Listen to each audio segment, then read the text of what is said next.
It's really a pleasure to be in the midst of the doyens of the industry, the champions of the supply chain sector, and of course the leaders, the young and the veterans of the e-commerce today, the new commerce.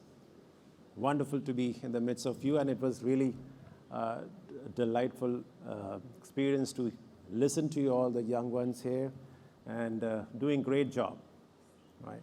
And accelerating that penetration of technology into the market, into the supply chain, and the production process everywhere.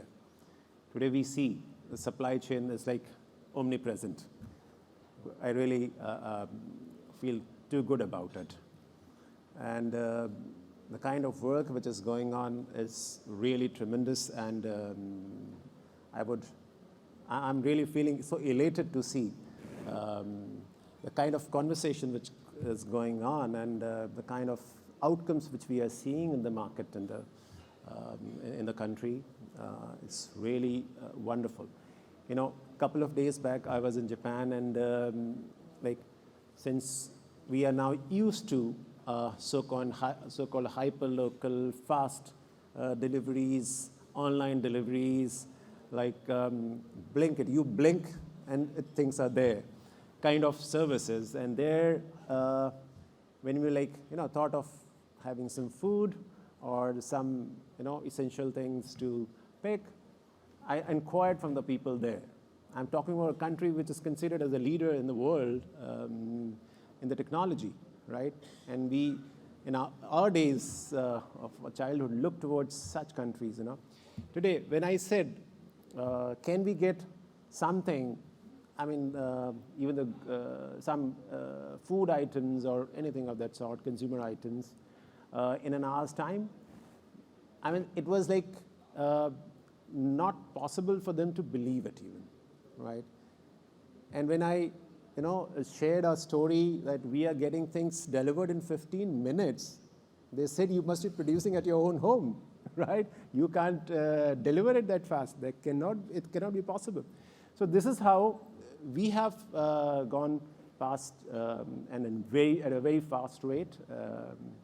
And despite all odds which have been prevailing, either because of the pandemic or even before the pandemic. We have bunch of adversities within which we work. So that's a real good beginning. I appreciate the context in which ET Retail has organized this summit and has taken forward this conversation on supply chain, logistics, the digital component, and the strategies for moving forward and faster in the sector. Yeah, it's been really interesting to even understand, this place, this ambience of this venue, reminds me of 15 years ago, when I came here to this venue itself. And of course, I just stayed there, but the cause was very common. That was logistics efficiency. And I was given a small recognition that time for which I had to come here, and that was about the logistics efficiency in the railways. So since then, we have been pursuing, and when I was coming to this place for this address, I was just thinking how things have moved forward, since maybe 2008, right?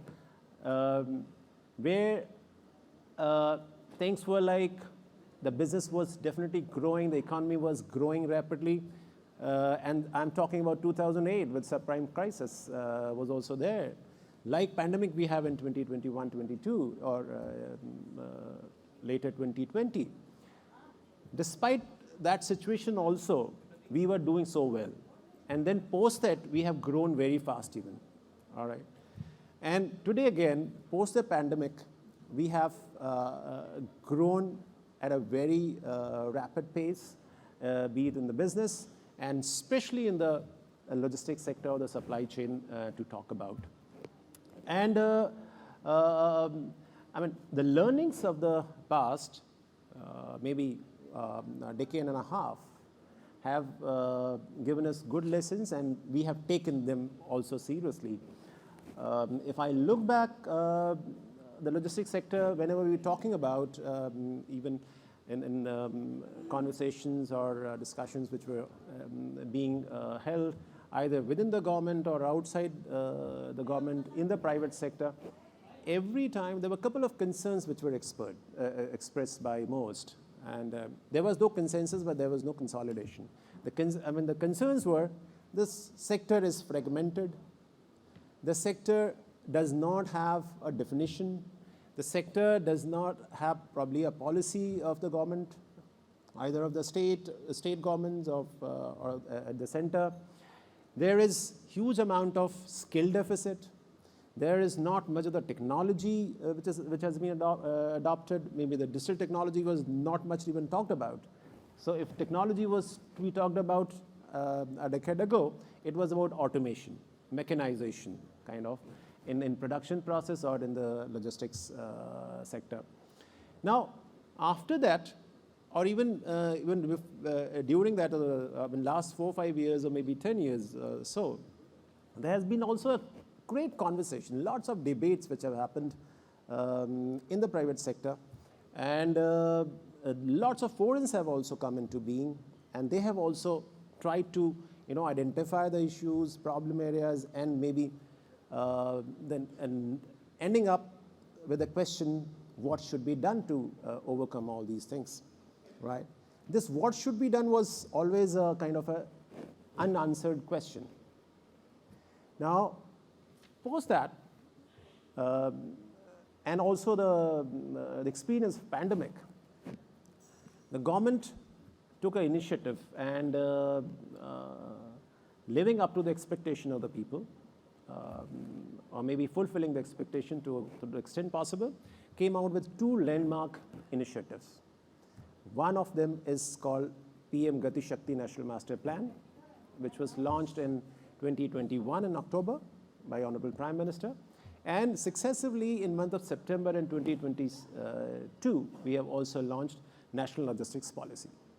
Now, you would realize that why I'm calling these 2 as landmark initiatives, and why these 2 initiatives as such. Let me tell you, as we understand, we all understand that logistics or a supply chain, if I look at the supply chain or the trade logistics or international trade for that matter as well, it's included out here, domestic supply chain, global supply chain, or global value chain, everything has one thing common, that's called logistics, right? And logistics has 3, or I'll say 2 to 3 major components. One is, of course, a physical aspect, the infrastructure. Second, the processes. And third, I would put human resource and the technology, kind of merged. And when I say technology, that's digital technology I'm talking about. You guys have been all through the day been discussing about it. And this physical component and this software component, the human resource, the digital aspect, and the processes, these 2 major buckets are being addressed through these 2 initiatives, which I said as PM Gati Shakti and the National Logistics Policy. So while PM Gati Shakti looks at development of infrastructure, the hardware of the economy, right? The National Logistics Policy looks at the softer component of it. To say the processes, the human resource, the digital technology, and the norms which are to be set for very constructive and orderly growth of the sector, and in a way it optimally supports the economic growth, which I can say India is growing at a fairly fast pace. So this is what is the major objective of these 2 initiatives, and they have one common approach that we call as whole of the government approach and whole of the nation approach. Now, we are not just stating these, the dialogues to say just like that.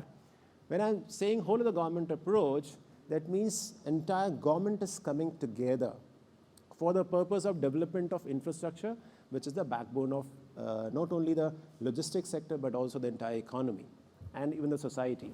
So earlier, we have been having the kind of a disjointed, isolated approach, wherein even the specialized verticals which are there in the government, be it railways, roadways, waterways, civil aviation, all these sectors, warehousing, or even packaging, all these sectors have been growing, though, in their own domains, but they were growing in an isolated manner. Now, logistics, as you understand, it's basically weaving together all these components. So this is how, and this is why we have come with this initiative. And the whole of the government approach brings these pieces together, be it in the PM Gati Shakti or National Logistics Policy. So all the ministries and departments of Government of India, or of the states, or of union territories who have something to do with infrastructure development, they have come together, right? Be it for development of infrastructure, or be it rationalizing the processes or adoption of technology for the sector, or skilling or upskilling the human resource in the sector. If I talk about PM Gati Shakti in particular, besides the common approach which these two initiatives adopt, PM Gati Shakti rests on our triad of the approach, which I said whole of the government and whole of the nation approach, the digital technology which we use for it, and the third is the institutionalization of the two things, whether adoption of technology or fixing the approach or making it permanent, right? So this, if I further try to briefly share with you these three pillars. The approach, as I have already explained, is whole of the government approach and whole of the nation approach. The technology which we are using today for planning of the infrastructure is the GIS-based platform, which has been developed by one of our space application center called BISEG-N, the Bhaskarchar Institute of Space Application and Geoinformatics. And they have developed over this the sea of data, the GIS data, which is representing every infrastructure asset on the ground or underground in the country through their GIS coordinates. Right? It has certain applications for which I can say the planning tools on it, which can develop in a very short time elaborate plan or an alignment for a particular infrastructure asset. We call it kind of doing a digital survey. And this digital survey for finalizing an alignment, it's as accurate as 95% vis-a-vis the ground reality. So before doing that ground survey, we are doing digital surveys and with this accuracy, and then doing a kind of a ground truthing of the same. Now, this is helping us in expediting not only the project, the process of the project planning, but it is also improving the quality of the project itself. We are, through this manner, de-risking the projects or even de-risking the investment in infrastructure projects in many ways. Like most of us would understand the risk involved in the project or the investment, which may relate to administrative risk, political risk, the risk related to the land acquisition, which is a very important factor in the country for as far as the project's implementation is concerned. All these things, to different extent, are being overcome through this mechanism because whole of the government approach is being adopted, so that effective coordination is happening. So this is helping us in optimizing the resources which are available in the country, the time which is being taken for planning of the projects, and then also monitoring of the projects. We have, during last 5-6 months, have evaluated around 66 major projects in the country through this mechanism, and whose value would be around 5 trillion rupees, right? And After this evaluation is done by PM Gati Shakti, the project becomes, kind of a very comprehensive. It has all the intermodal or multimodal infrastructure included in it. It gets connected to every other aspect of the logistics. If a rail project is coming through, it is getting all those connectivities to roadways, to airways, to ports, to economic nodes, and therefore you are getting help for your supply chains of the production processes. This also is helping your, connect of the production points to the markets. Now, similarly, in the logistics policy side, which we have launched in September 2022, there's a huge digitization push. We have, at the outset itself, when the policy was notified, we have hit the ground running and launched a platform called Unified Logistics Interface Platform, which is, again, putting all the governmental systems together. And every data which is there available on these systems, like 32 in number, which may pertain to all modes of transport, warehousing, the ICDs or CFSs which are there related to the EXIM logistics. And entire data or all the systems are integrated to this particular platform. And this has been launched, and maybe it would be going into commercial operation very soon. But anyways, there are more than 30 systems of the private sector. They've also been connected to it, and people have started using this data and developing platforms or their own applications basis that data. So that maybe the people in the room might have, some of us might have used that and may be familiar with the ULIP. In addition to this, there's already a container tracking system, which you might be aware as well, which is tracking the container throughout its journey, especially the EXIM containers in the country. And this is called National Logistics Data Bank Services. Now, to further systematize the interface with the industry or the stakeholders, with the government, of course, we have created through this policy a service improvement group. Now, this service improvement group would be engaging in resolving any issue as such, and mind it is not a kind of a grievances portal.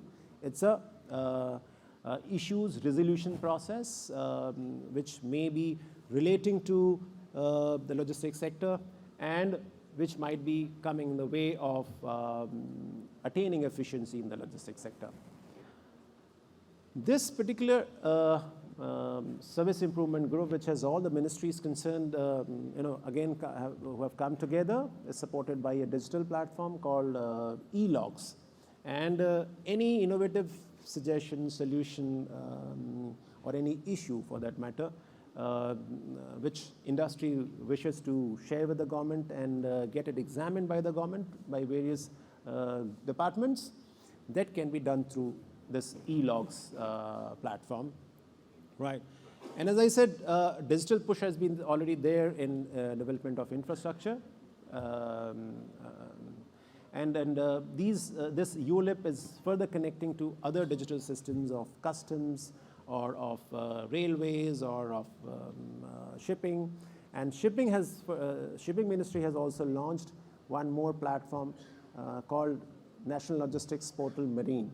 So that is also connecting the shipping ecosystem with the clients or with the rest of the community, be it a logistics service provider in road sector or in CFSs or railways, whatever. So whatever service providers are there, they are getting hooked through the system and getting connected to the shipping sector and availing the services.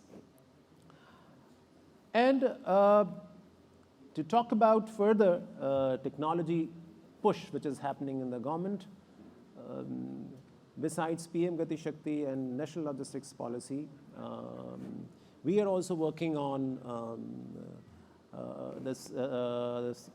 what we call project monitoring group. You gentlemen might not be very aware of that process and the platform, but it is a very, very effective mechanism which we call as project monitoring group.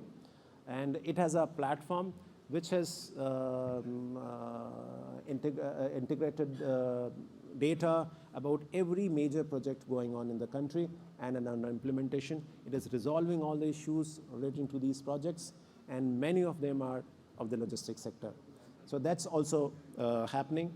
And again, when it comes to kind of seeking approvals for investment or for projects, a single portal has also been launched and which has been in operation for almost more than a year already, which is called National Single Window System. So that's also there. So in any ways and every ways, the government is digitizing the processes, increasing or enhancing capacities in the infrastructure, and which will finally help be the digital system or applications developers or operators for that matter to realize their innovations or dreams through by utilizing the capacities which are being created in the infrastructure, and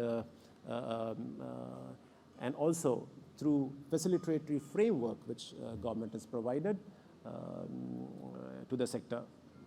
And with this, I think if things goes as they are going on, and with a greater participation and such proactiveness of the private sector, I think government and private sector put together can definitely take this revolution, which is already assured, and I think we can call it a supply chain or logistics revolution post the industrial revolution.